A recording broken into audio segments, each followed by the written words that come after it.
They will call him Emmanuel, which means God with us. Matthew 1:23. In today's gospel, we notice that Saint Joseph says nothing. He is silent, not because he lacks faith, but because he knows how to listen. In the midst of confusion and pain, he does not make noise or pass judgment.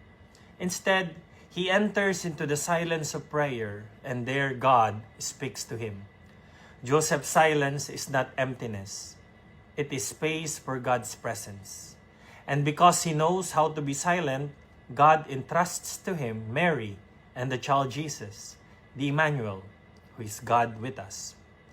And notice this, Christ did not come on a noisy day, but on a silent night. There was no applause, no public announcement, only silence where God chose to dwell.